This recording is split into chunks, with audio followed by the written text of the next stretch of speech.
Very little is needed to make a happy life. It is all within yourself, in your way of thinking. What does it truly mean to make one's life better? Is it about accumulating wealth, achieving fame, or is there a deeper, more fulfilling path to genuine happiness and contentment? In our endless pursuit of a better life, we often find ourselves entangled in a maze of quick fixes and superficial solutions. But what if there was a way, a philosophy, that promised not just fleeting pleasures, but lasting tranquility and purpose? Enter Stoicism, an ancient guide to living well, one which offers a profoundly different and remarkably effective approach to improving our lives. This video isn't just another self-help manifesto, it's a transformative journey back to the wisdom of the ancient Stoics.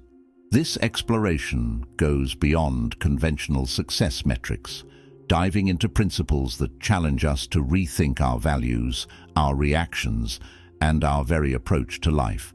Stoicism teaches us how to navigate the complexities of the modern world with grace, how to find strength in adversity, and how to cultivate inner peace amid chaos. It beckons us to ask not just how we can make our lives better, but what better truly means in the grand scheme of existence. Imagine waking up each day with an unshakable sense of peace, a clear direction, and the resilience to face whatever life throws your way. This isn't just a distant dream, it's the reality Stoicism offers. From embracing every moment as an opportunity for growth to finding tranquility amidst chaos, these rules are more than just philosophical ideals. They are the keys to unlocking a more fulfilling, resilient, and purpose-driven existence. Join us as we unravel these timeless teachings, discovering along the way that the key to a better life lies not in external achievements, but in mastering the art of living wisely, ready to make your life better. Then you must know that you've already started. Why? Because you're here, and not many are. There is a reason for that. You're special. Know why? Because you can glean wisdom from complex contemplation and discourses.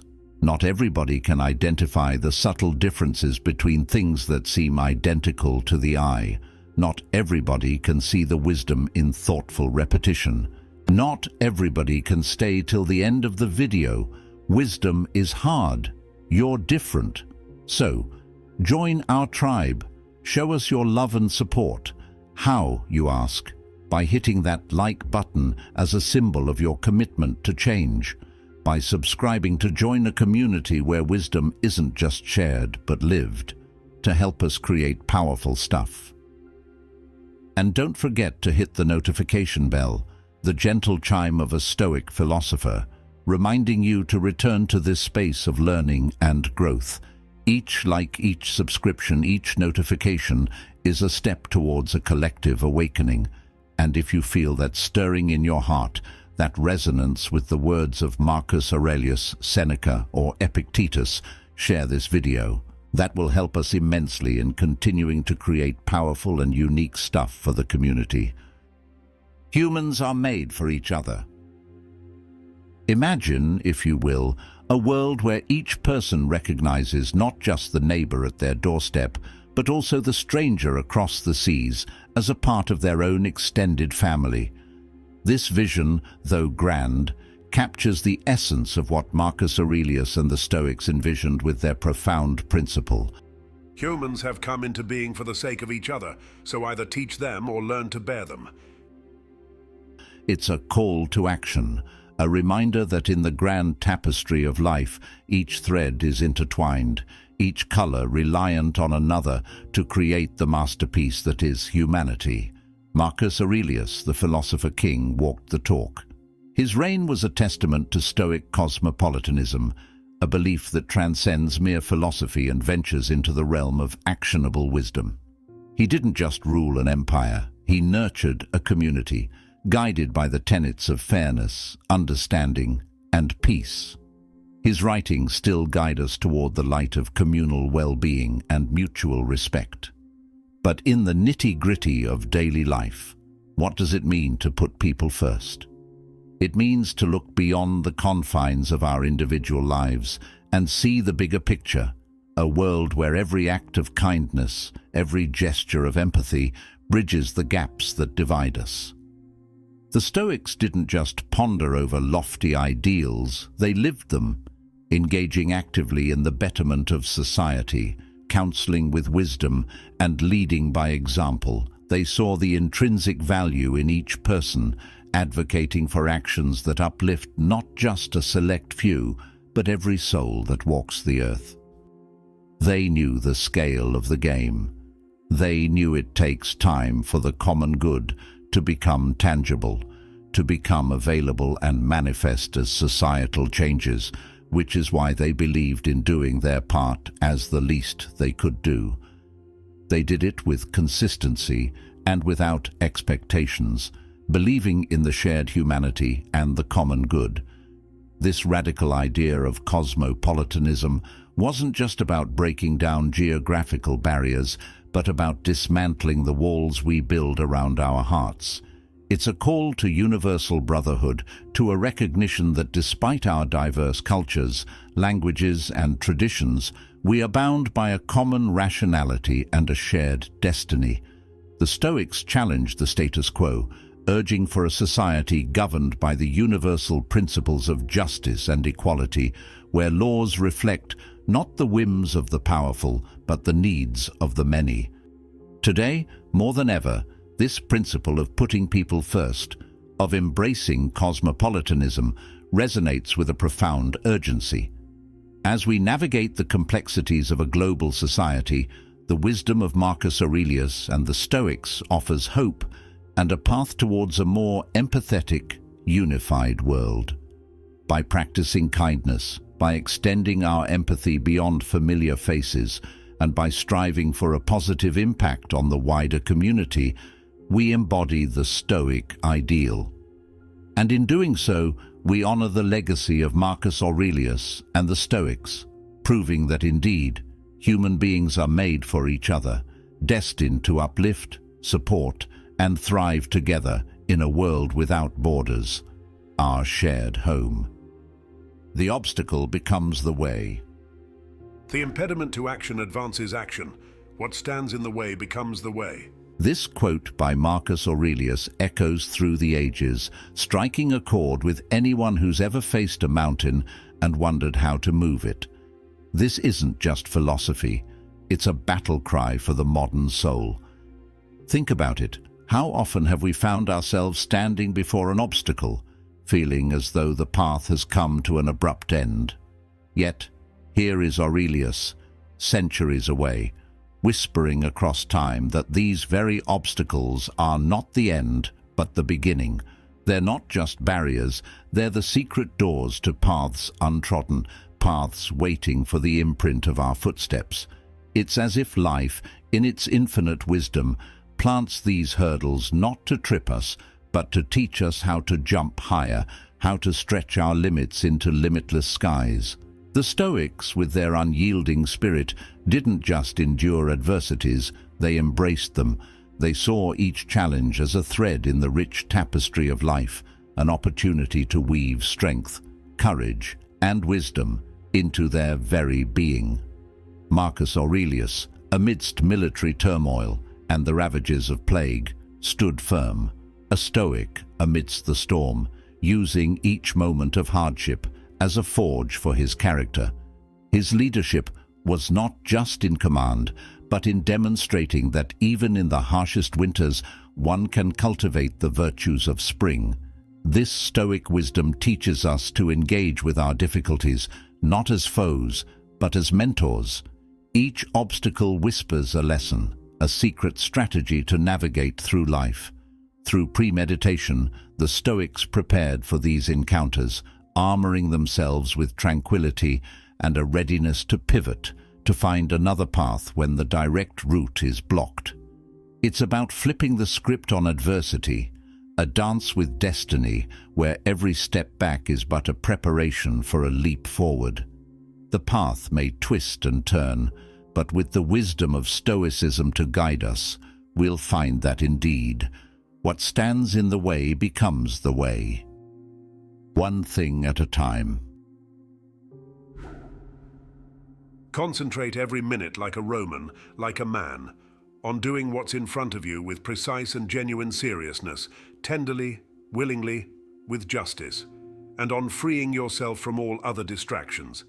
Yes, you can if you do everything as if it were the last thing you were doing in your life. Marcus Aurelius teaches us to regard every moment, every decision, and every step forward with a seriousness that belies its simplicity, yet with a tenderness that respects its role in the larger picture. Why, you might ask, focus so intently on the thread in our hands?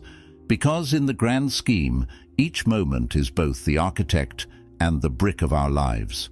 The Stoics, with their discipline of attention, prosos, were not just philosophers, but artisans of the human condition, crafting their lives with the careful attention of a sculptor. They understood that life, with its myriad distractions, is like a sea that can either buoy us to new heights or pull us into the depths. To navigate these waters, they proposed a compass, the focus on the present task, the step directly in front of us. In a world where multitasking is often mistaken for efficiency, the Stoic method outshines all others.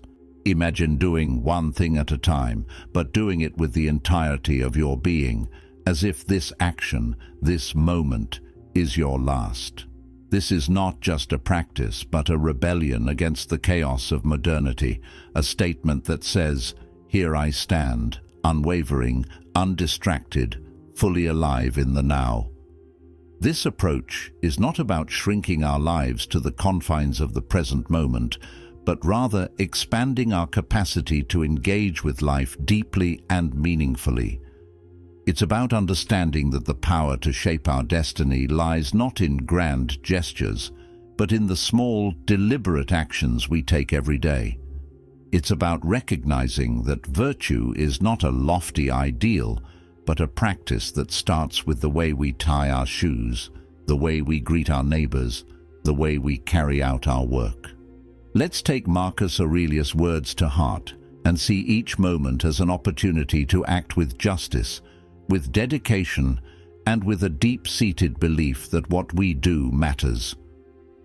Let's remind ourselves, yes, I can focus on the task at hand with a precision that honors its importance and a seriousness that acknowledges its role in the tapestry of my life. How do we start? By simplifying, by decluttering our minds and spaces of distractions that do not serve our higher purpose. By asking ourselves, what is the task in front of me, and giving it all we've got. It's time to reclaim our attention, to treat each step as sacred, and to weave our tapestry with the vibrant colors of presence, purpose, and peace. In doing so, we not only honor the wisdom of the Stoics, but also create a life that resonates with depth, beauty, and meaning.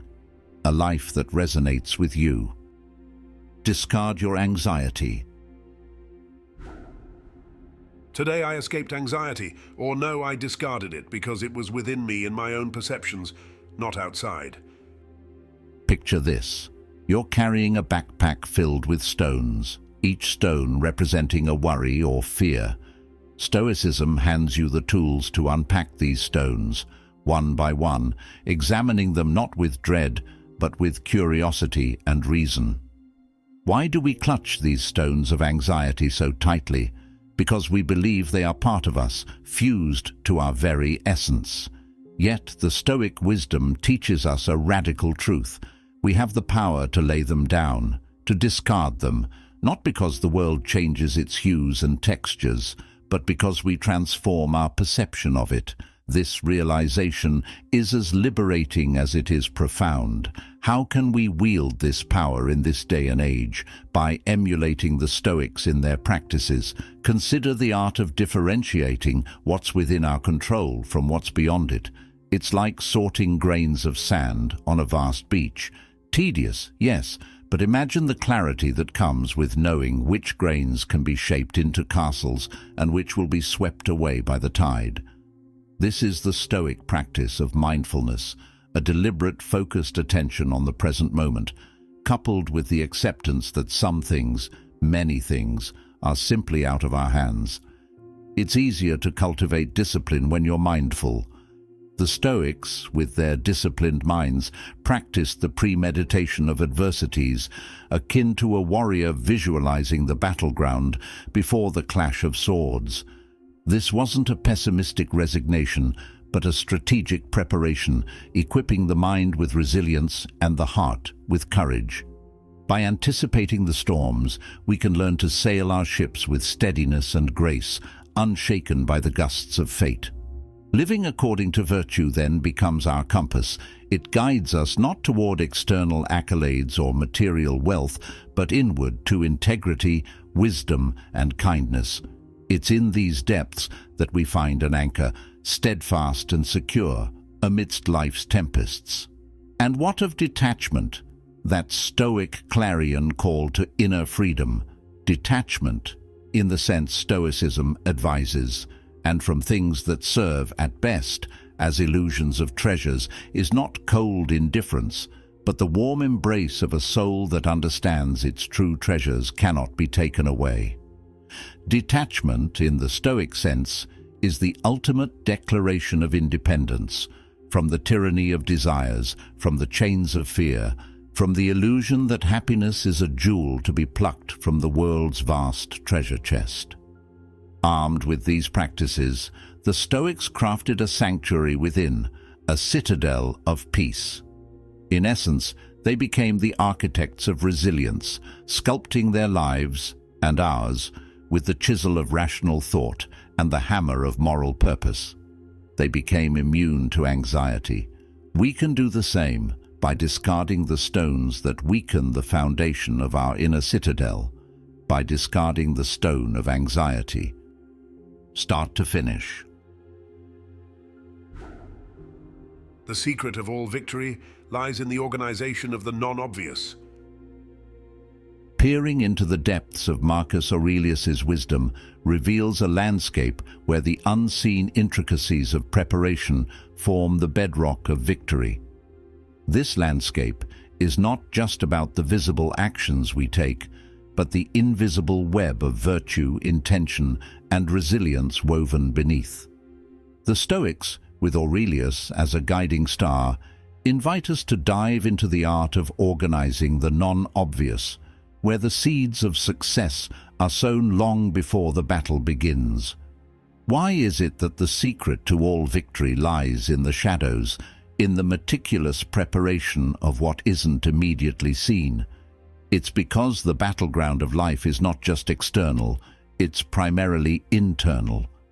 The Stoics, understanding this, crafted their armor in the quiet moments of reflection, in the silent strengthening of the soul, where virtues like wisdom, justice, courage, and moderation became their weapons. Each morning, like artists before a canvas, they set their intentions with deliberate strokes, painting their day with the colors of Stoic virtues. This ritual wasn't a mere task, it was a sacred act of aligning with the cosmos, ensuring every word spoken, every decision made was a reflection of something greater, something deeply rooted in the good and the just. Imagine the power of walking into your day, armed with the foresight gained from having premeditated on adversities.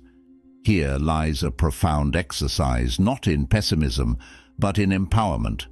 By visualizing the hurdles that might cross our path, we rehearse our dance with fate, ensuring that when the music starts, our steps are sure, our movements graceful, even in the face of life's unpredictability. The Stoics' preparation extends into the realm of detachment. How liberating it is to act with passion and dedication, yet hold loosely to the outcomes, understanding that some threads of fate are beyond our grasp. This detachment doesn't weaken our resolve, it frees us from the chains of expectation, allowing us to move with strength and fluidity, guided by virtue, unaffected by the ebb and flow of fortune. And what of knowledge, the continuous quest for wisdom? For the Stoics, this was not merely academic. It was a living, breathing journey of self-improvement, a constant refinement of the soul that ensured when the moment of action arrived, they were not just prepared, they were transformed. The Stoic's secret to victory, to starting strong and finishing stronger, is a tapestry woven in the quiet moments of preparation, in the cultivation of an inner garden where virtues bloom. It's a call to organize the non-obvious, to tend to the soil of the soul with as much care as we do the actions that the world sees. For in this internal harmony lies the true essence of victory, a triumph not just of circumstance, but of character. Let us take a leaf from the Stoic book, setting our intentions with the dawn, visualizing the path ahead, detaching from outcomes, and nourishing our minds with wisdom. In doing so, we step into the arena of life, not just as participants, but as victors, ready to claim not just success, but fulfillment, guided by the timeless wisdom of Marcus Aurelius and the noble path of Stoicism. Self-discipline is freedom. Your ability to control your thoughts, treat it with respect. It's all that protects your mind from false perceptions, false to your nature and that of all rational beings. Marcus Aurelius, in his profound wisdom, beckons us to treat the ability to control our thoughts with the utmost respect. It is, after all, the guardian of our mental peace, the shield against the onslaught of false perceptions that threaten to uproot our true nature and that of all rational beings. Why, then, do we often neglect this sacred duty, allowing the weeds of negativity, doubt, and misconception to overrun the fertile ground of our minds? Is it not within our grasp to cultivate a landscape of thoughts that reflects our highest selves, a garden teeming with the flora of clarity, virtue, and reason? The Stoics understood this task was neither trivial nor easy. They equipped themselves with the tools of self-discipline, not as an exercise in self-denial, but as artisans sculpting their beings into exemplars of Stoic virtue. This self-discipline was a harmonious blend of practices designed to nurture the mind's garden. Imagine living a life of moderation, where each choice is made not on the whim of fleeting desire, but through the lens of what is necessary and enriching. This is not about casting aside joy or pleasure, but about embracing them with mindfulness and gratitude, ensuring they serve us and not the other way round. Consider the art of self-reflection, a daily ritual of looking inward, not with self-criticism, but with the gentle guidance of a teacher to a student. Through journaling, meditation, or contemplative walks, the Stoics engaged in honest dialogue with themselves, pruning away the thoughts and habits that strayed from their path of virtue and watering the seeds of wisdom, courage, justice, and moderation. The Stoics, as we have already seen, practiced premeditating on adversities, a potent strategy they employed to fortify their minds against challenges they faced on a daily basis. By visualizing challenges and rehearsing their responses, they cultivated resilience, ensuring that when the winds of adversity blew, their garden would not only survive, but thrive. This self-discipline, however, was not an end in itself, but a means to achieve freedom. Freedom from the tyranny of unbridled desires, freedom to live in harmony with one's true nature, and freedom to contribute meaningfully to the world around us. It is in this freedom that we find true happiness, not in the external accolades or possessions, but in the tranquility of a well-tended mind. Remember, being strict with yourself isn't restricting yourself, but freeing yourself. Resentment is irrational.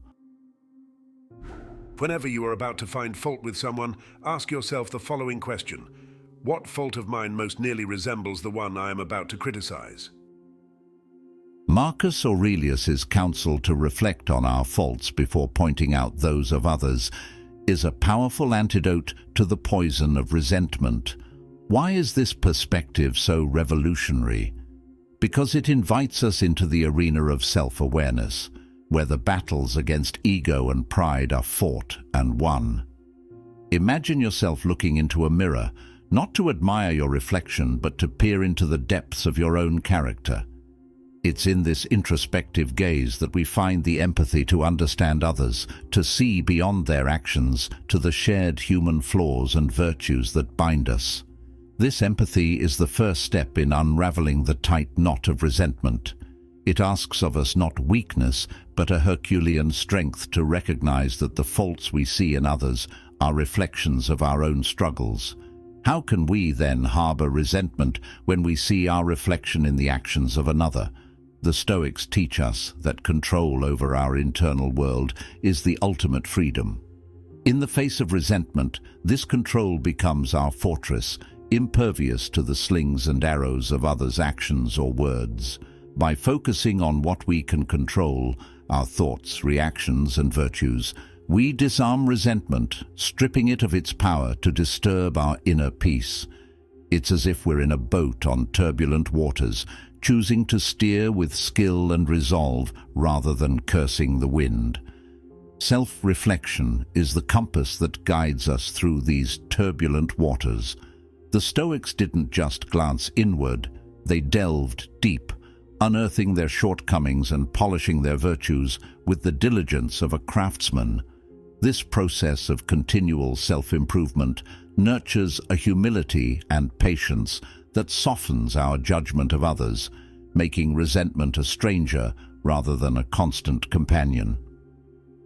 What's more is that the Stoic ethos also reminds us of our interconnectedness with other human beings. Each act of forgiveness, each moment of empathy, strengthens the weave of the tapestry of humanity, enriching our lives and those around us. Letting go of resentment, then, is not merely a personal triumph, but a gift to the community, a contribution to the common good that echoes the Stoic commitment to live in harmony with the world. Marcus Aurelius's guidance illuminates a path that was once his and of countless other Stoics, a path through the labyrinth of resentment, a path marked by empathy, self-control, introspection, and a commitment to the greater good. A path that led them straight into the history books and our hearts. Now, are you ready to walk that path? Focus on the essentials. Ask yourself at every moment, is this necessary? Marcus Aurelius's call to question the necessity of our actions and thoughts is more pertinent than ever. But what does it truly mean to focus on the essentials? Picture this. You live in a house cluttered with objects you never use, tripping over them daily. The Stoics argue that our lives are much like this house, filled with superfluous desires and distractions that hinder our movement towards growth and ethical living. They championed simplicity, not as an aesthetic choice or a form of self-denial, but as the soil in which the seeds of inner peace and clarity can grow. By weeding out non-essential possessions and desires, they believed we could cultivate a garden of tranquility, allowing us to focus more intently on personal development and the pursuit of virtue. This Stoic garden requires careful tending, extending beyond the physical possessions to include the fertile ground of our time and attention. The ancient Stoics esteemed time as our most precious resource, warning against its squandering on fruitless endeavors. Why, they ask, would we pour the water of our life into the sand of trivial pursuits when it could nourish the plants of moral and intellectual growth? In this garden of essentials, and as a bonus, gratitude blooms like a perennial flower, thriving in the simplicity and richness of the present moment. This attitude of thankfulness, deeply rooted in Stoic practice, helped them maintain a steadfast contentment amidst life's inevitable ebbs and flows. It's a contentment not predicated on external circumstances, but on a profound appreciation for what is, for the present moment's inherent abundance. Yet, the Stoic vision of focusing on the essentials isn't a solitary endeavor. It branches out into the world, intertwining with our duties and responsibilities towards others and the community. Just as a tree in a garden does not live for itself alone, but provides shade and fruit to those around it, Stoics saw their pursuit of simplicity as a means to better serve the common good. By concentrating their energies on meaningful contributions, they lived out their principles of justice and community well-being, illustrating how a life anchored in the essentials can ripple out, enhancing the broader tapestry of society. Embarking on this Stoic journey towards a life focused on the essentials invites us to examine our own lives with a critical eye, to question, like Marcus Aurelius, the necessity of our actions and desires. It's a call to prune the excess, to tend to our garden of virtue with mindfulness and purpose, and to cultivate a life marked not by the quantity of its possessions, but by the quality of its contributions to the world. The essentials are a side effect of being virtuous, and hence practically free for all Stoics. This not only ties into the age-old saying, "Virtue is its own reward," but explains it too. So, be virtuous, be Stoic. Love your fate. Accept whatever comes to you woven in the pattern of your destiny for what could more aptly fit your needs. The ancient Stoics, masters of perspective, wielded cognitive reframing as a tool, much like a skilled sailor uses the stars to navigate. They chose to see every event, no matter how daunting, as an integral part of the universe's fabric, a lesson clothed in the guise of adversity. This mental alchemy allowed them to maintain their equilibrium in the face of life's tempests, finding tranquility amid turbulence. Their love of fate, or amor fati as they called it, invites a celebration of the moment, a deep breath of gratitude for the here and now, recognizing that each instant is as fleeting as it is precious. More importantly, it invites us to recognize, accept, and appreciate what fate has chosen for us. You can't go wrong with it, for it is your fate. Once you accept it, living with amor fati then becomes more about navigating life's seas with purpose and integrity, steering by the stars of what lies within our control than releasing the sails to the winds of what does not. You start setting forth each day with the intention to meet fortune's changing tides with open arms, relinquishing resentment and bitterness in favor of a love for the path laid out before us. In embracing amor fati, we find not just a strategy for resilience, but a manifesto for freedom. It is a call to sail boldly into the unknown, trusting in the wisdom of the universe's currents to carry us where we need to be.